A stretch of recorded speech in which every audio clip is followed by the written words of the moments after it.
Hola, bienvenidos a la tercera sesión de nuestra serie Desconectados. En la escuela me enseñaron que mi éxito dependía de encontrar las respuestas correctas. Pero en la medida en que fui avanzando en la vida, me di cuenta de que las respuestas correctas no serían lo que me darían el éxito, sino hacer las preguntas adecuadas. Y si sientes que no estás avanzando, sientes que no estás creciendo en algún área de tu vida y estás buscando respuesta, pues quiero decirte que lo que te llevará al avance y crecimiento no necesariamente será encontrar la respuesta, sino hacer las preguntas adecuadas. Muchas veces estamos estancados en ciertas áreas de nuestra vida porque planteamos las mismas preguntas. En la medida en que planteamos estas preguntas adecuadas, entonces encontraremos resultados o respuestas totalmente diferentes. ¿Y por qué hablo de esto? Bueno, cuando nosotros comenzamos una iglesia, mi esposa y mi familia y yo nos vinimos a una nueva ciudad y vinimos con una misión, con un propósito claro, y era iniciar una nueva iglesia en esta ciudad, en la ciudad de Acarigua, estado Portuguesa, en Venezuela. De eso hacen aproximadamente ya unos 17 años. Pero cuando nos planteamos venir a esta ciudad con este propósito, nos dimos cuenta, apenas llegamos, nos dimos cuenta de que esta ciudad no necesitaba otra iglesia. Cuando llegamos a esta ciudad ya tenía 200 iglesias. La pregunta que nos hacíamos era, si hay tantas iglesias, ¿por qué no todos son cristianos? Y si vamos a plantar una nueva iglesia, ¿cuál sería el propósito? ¿Por qué lo haríamos? ¿No? Así que esto nos llevó a hacernos una serie de preguntas. Si vamos a hacer una iglesia, ¿por qué la vamos a hacer? ¿Para qué la vamos a hacer? ¿Qué buscamos? ¿Qué pretendemos? ¿Otra iglesia más? ¿Qué tendría nuestra iglesia de diferente al resto de las 200 que ya existen? ¿Ok? Así que entonces las preguntas que empezamos a hacernos nos condujeron a un descubrimiento maravilloso. Supimos que esta ciudad no necesitaba otra iglesia y comenzamos a hacernos preguntas y esto nos llevó a grandes descubrimientos. Mira, la primera pregunta que nos planteamos fue ¿en qué queremos que las personas se conviertan?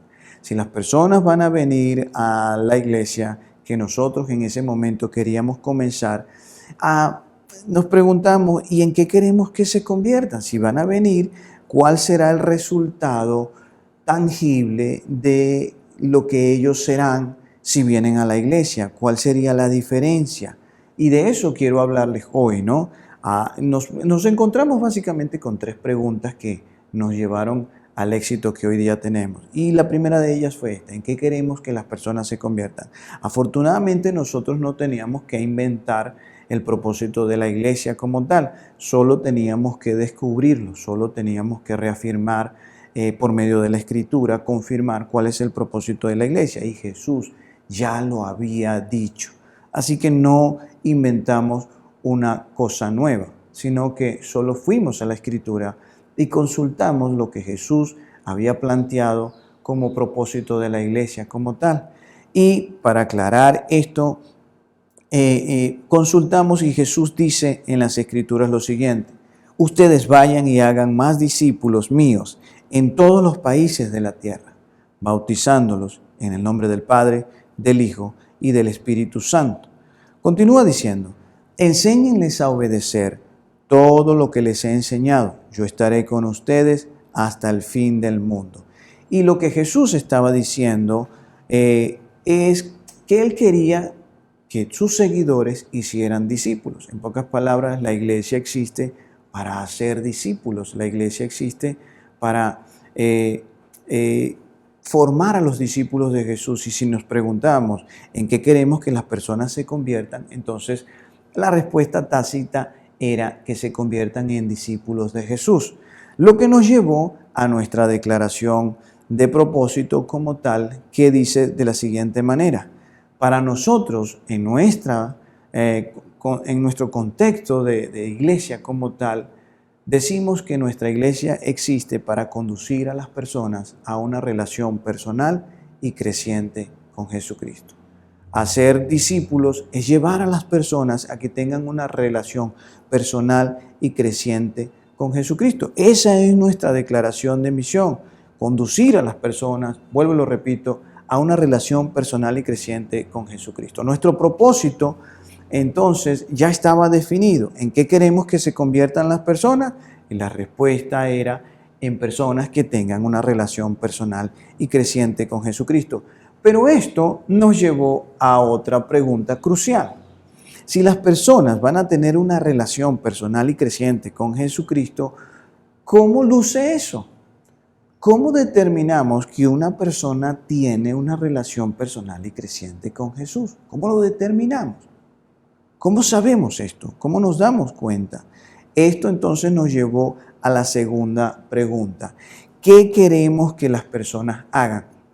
Si las personas que van a venir a nuestra iglesia, en este caso, se van a convertir en personas que tienen una relación personal y creciente con Jesucristo, entonces, ¿qué específicamente es lo que ellos van a hacer? La primera pregunta hablaba del qué, pero la segunda pregunta entonces nos ayudó a descubrir el cómo. ¿Qué hace específicamente una persona que tiene una relación con Jesús? Una persona que está siguiendo a Jesús, que ha decidido que Jesús sea el Señor y dueño de su vida y le siguen, específicamente qué cosas hacen. Dicho de otra forma, si las personas van a venir a nuestra iglesia para convertirse en discípulos de Jesús, específicamente qué es lo que ellos harían. Así que entonces, esto nos llevó a otras implicaciones. Y vamos, yo quiero que entiendas de una vez. No voy a ir de una pregunta a otra pregunta a otra pregunta. Te prometo que al final vas a entenderlo con claridad, porque quizás te estás diciendo, me va a llevar de una pregunta en otra pregunta en otra pregunta. Pero si descubrimos que Jesús quiere que hagamos discípulos y que nuestra iglesia existe para hacer discípulos, es decir, conducir a las personas a una relación personal y creciente con Jesús, lo otro es cómo haríamos entonces que las personas se convirtieran en eso específicamente, qué es lo que ellos harían. Y esto nos llevó a contemplar el concepto de madurez espiritual. Aunque muchas iglesias dicen que el crecimiento o la madurez espiritual tiene que ver con acumular conocimiento bíblico. Algunos lo ven así. Una persona madura espiritualmente es alguien que tiene alto conocimiento bíblico.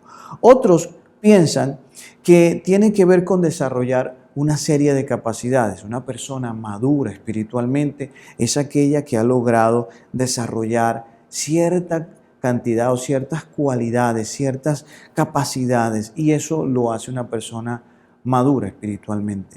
Pero lo que nosotros descubrimos fue que, y es lo que creemos, que la madurez espiritual más bien es una condición de vida que tú mantienes, que tú cultivas. No es algo que tú lograste una vez, como por ejemplo a alcanzar la licenciatura o la maestría en la universidad, y lo lograste y obtuviste el título y ya lo tienes, es tuyo. No creemos que la madurez espiritual sea algo así. Es algo más bien continuo. La madurez espiritual creemos que es una condición, como te decía, que mantienes, que cultivas. Es decir, es algo que no es que alcanzas y se te queda así, no. Es algo en lo cual te estás ejercitando continuamente. Es algo que cultiva. La madurez espiritual es un estado continuo de estar siendo como Jesús todos los días de nuestra vida.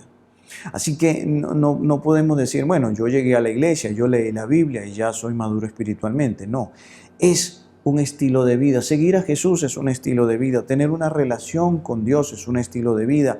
Servir en su iglesia, amar al prójimo como a mí mismo, es un estilo de vida. En pocas palabras, es algo que estoy practicando continuamente. No algo que hice una vez y ya como lo hice, ya cumplí con Dios. No, hacer lo que Jesús hacía, enfocarme en lo que es más importante para Jesús. Esto es lo que nos pudimos descubrir en la medida. Entonces, hablamos que la madurez espiritual, para conceptualizarlo, la madurez espiritual es el continuo crecimiento en nuestro amor por Dios y amor por las personas. Y de eso se trata lo que quiero dejarte hoy como enseñanza.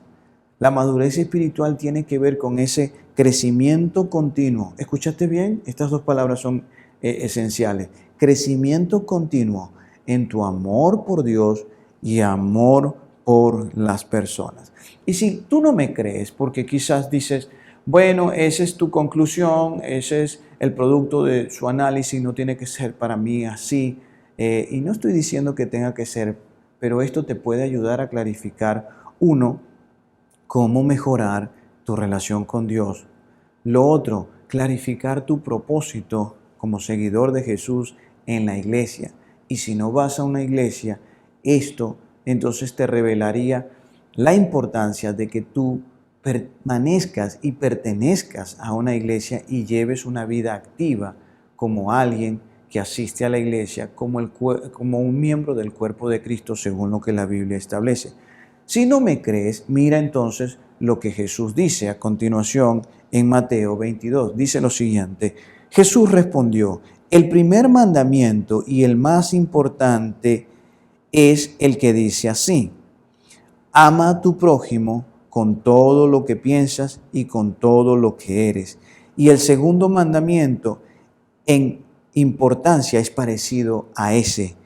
Y dice así: cada uno debe amar a su prójimo como se ama a sí mismo. Cuando Jesús les preguntaron, hey, Señor, ¿qué es lo más importante? ¿Qué realmente es lo que nosotros como tus seguidores deberíamos hacer? ¿Qué es lo que el Padre quiere que hagamos para decir que tenemos una relación profunda y significativa con Él y que somos sus seguidores y estar bien con Él? Jesús respondió: ama a tu prójimo como a ti mismo y ama al Señor sobre todas las cosas. De hecho, dijo que ahí se resumen todos. Todas las enseñanzas de la Biblia se basan en estos dos mandamientos. Realmente Jesús lo que dijo fue: en esto se resumen la ley y los profetas. Y la ley era lo que conocimos por medio de Moisés, conocido como los 10 mandamientos, y por lo cual se había el pueblo de Israel regido por unos 1500 años más o menos. Y para ellos esa era la ley de Dios. Y los profetas fueron hombres que vinieron de parte de Dios y dieron mensaje para que el pueblo amara a Dios y se acercara a Dios, y dejaron todas esas enseñanzas escritas.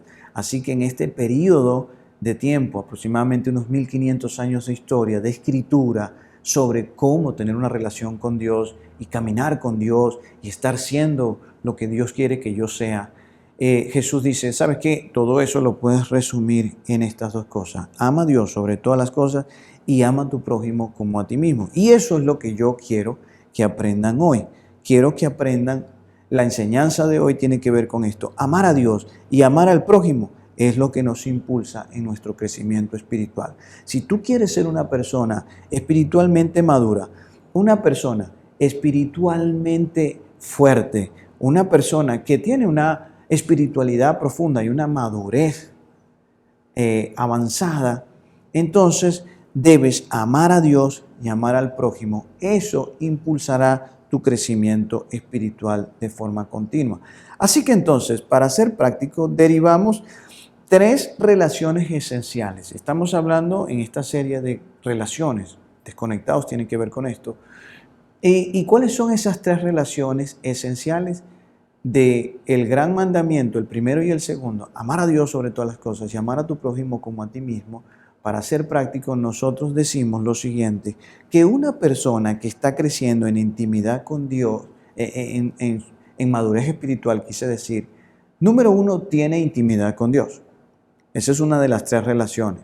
3 relaciones esenciales que un seguidor de Jesús tiene que tener para ser maduro espiritualmente: intimidad con Dios, compañerismo con los de la iglesia e influencia con los de fuera. Estos 3. Así que una persona que tiene intimidad con Dios, pero alguien puede decirte, yo tengo intimidad con Dios. ¿Y cómo puedes tú medir que una persona tiene intimidad con Dios? Porque te pudiera estar mintiendo y alguien pudiera estar engañándose a sí mismo, incluso estar convencido de que está haciendo algo, pero realmente no lo tiene o no lo hace. Por ejemplo, si una persona tiene intimidad con Dios, cuando empezamos a hacernos todas estas preguntas, ¿y cómo luciría eso? ¿Qué características observables, medibles, pudiéramos mirar, ver en una persona, observar en una persona para decir que tiene intimidad con Dios? Nos hicimos estas preguntas en nuestra iglesia y esto fue lo que terminamos de concluir. Y créeme, tan solo es lo que nosotros descubrimos. Esto sí no es una regla, pero descubrimos, por ejemplo, que una persona que tiene intimidad con Dios trabaja en áreas de su vida. Cuando tú tienes intimidad con Dios, comienzas a encontrar ciertos aspectos de tu vida, de tu carácter, que no están alineados a la voluntad de Dios y comienzas a trabajar en tu vida para mejorar, para deshacerte de todas estas cosas. Otra característica observable es dedica tiempo al servicio en la iglesia. Cuando una persona tiene intimidad con Dios, comenzamos a ver que su aprecio por la iglesia y por el servicio en la iglesia comienza a crecer. Otra cosa que una persona que tiene intimidad con Dios real, una persona que tiene una relación profunda y significativa con Dios, genuina y sincera, comienza a diezmar y a ofrendar de forma consecuente. Porque cuando tú tienes una relación profunda con Dios, intimidad con Dios, entonces comienzas a entender para qué te son dados los recursos. El dinero y las posesiones materiales cobran un sentido muy diferente cuando tú tienes intimidad con Dios y te lleva a ser generoso. La generosidad es el sello característico de los seguidores de Jesús. Así que comienzas a diezmar y a ofrendar consecutivamente. Otra cosa que haces es oras y lees la Biblia.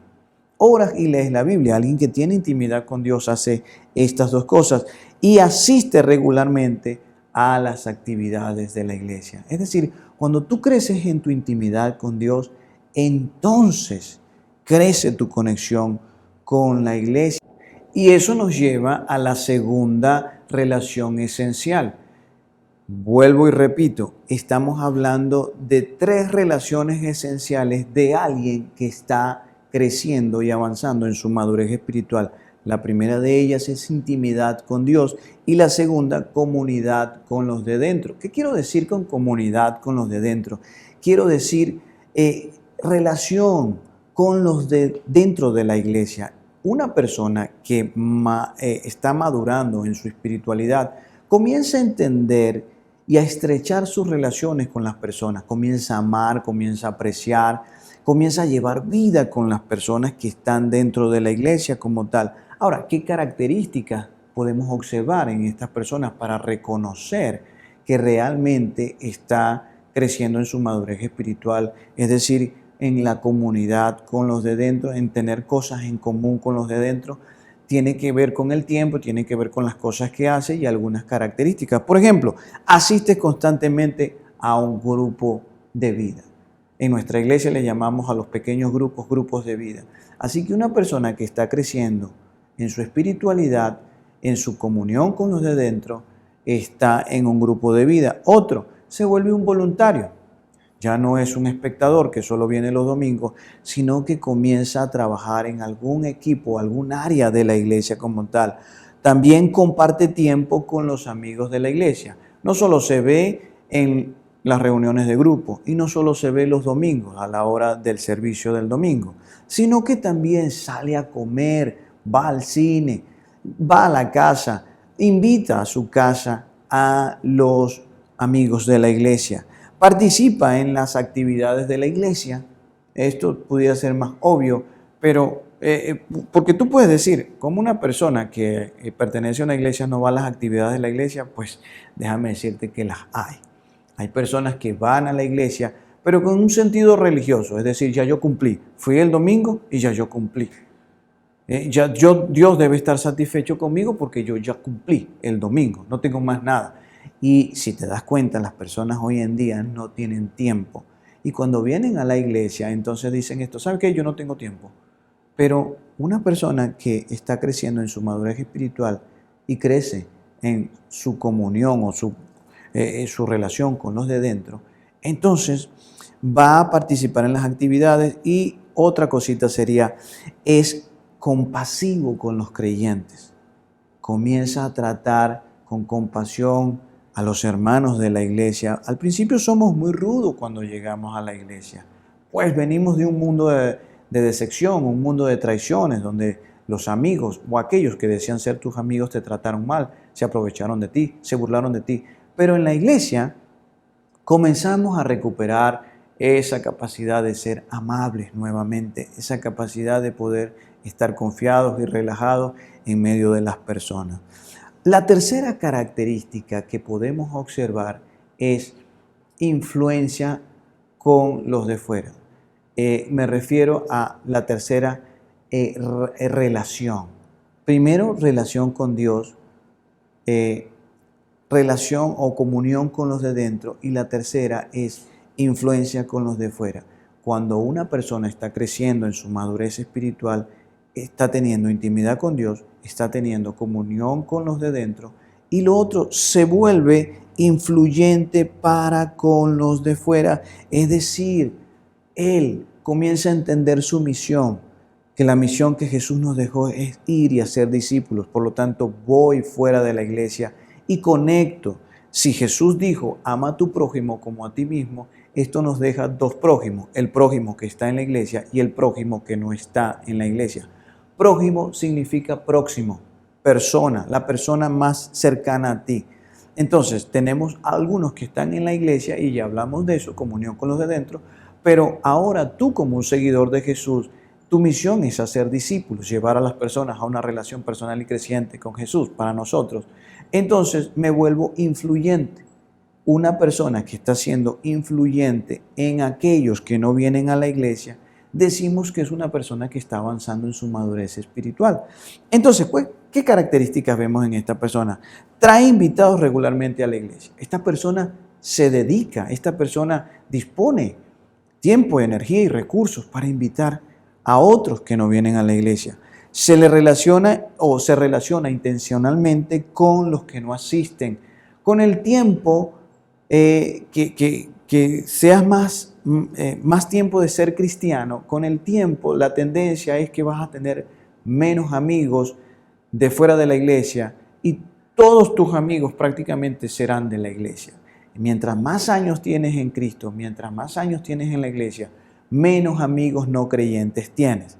Así que esta persona que está creciendo, está madurando espiritualmente, influye hacia los de afuera, se vuelve influyente, se relaciona intencionalmente con aquellas personas que no vienen a la iglesia. Lo contrario a los religiosos no quieren juntarse con los que no se parecen a ellos. Los religiosos no quieren juntarse con esos pecadores. Los religiosos no quieren contaminarse con esa gente. Es más o menos lo que hacían los fariseos y fue lo que Jesús les criticó. Lo extraordinario de Jesús es que Jesús se juntaba con gente que no se parecía a él. De hecho, Jesús se juntaba con gente que no era espiritual, gente que incluso no iba a la iglesia. Y los religiosos de la época lo criticaron. Así que también modela un estilo de vida que inspira a otro. Un seguidor de Jesús que está creciendo en su madurez espiritual, que tiene intimidad con Dios, comunión con los de adentro y es influyente con los de fuera, influye con su manera de vivir, se convierte en un modelo de vida que inspira a otros con su manera de conducirse. De ahí que entonces no puede ser un religioso y un seguidor de Jesús al mismo tiempo. Porque, ¿cuál es la diferencia entre un seguidor de Jesús y uno que es meramente religioso? El que es meramente religioso vive para cumplir una serie de cosas. El que es un seguidor de Jesús de corazón, que tiene una relación personal y creciente con Jesús, ¿sabes? Modela, está siendo como Jesús, le importan las cosas que a Jesús le importaban, por lo tanto, trata de guiar su vida lo más transparente posible. No lleva una vida dual, sino que esta persona comienza a caminar en integridad. También esta persona, en sus características, está que promueve a su iglesia en sus conversaciones cotidianas. Esta persona, por lo general, madura espiritualmente, habla de su iglesia, habla de lo que hace, habla de lo que pasa en su iglesia, de forma tal que influye a aquellos que no vienen a la iglesia. En definitiva, entonces, una persona que tiene madurez espiritual es una persona que está fluyendo y creciendo en estas tres relaciones esenciales: intimidad con Dios, comunión con los de dentro e influencia con los de fuera. Hablamos entonces de que la madurez espiritual es este continuo crecimiento en tu amor por Dios y en tu amor por los demás. ¿Qué quiero que sepan hoy? ¿Qué quiero que se lleven? Ya se los decía, amar a Dios y amar al prójimo es lo que nos impulsa en nuestro crecimiento espiritual. Si tú vas a crecer espiritualmente, debes amar a Dios y debes amar a las personas que están a tu alrededor. Y tienes que comprometerte con esto, tienes que ser práctico. Es decir, tienes que tener acciones que demuestren que tú amas a Dios y tienes que tener acciones que demuestren que tú amas al prójimo. Si quieres saber si eres espiritualmente maduro, tienes que preguntarte esto. ¿Cómo está mi intimidad con Dios? ¿Cómo está mi comunión con los de la iglesia? ¿Y qué tan influyente estoy siendo con aquellos que no vienen a la iglesia?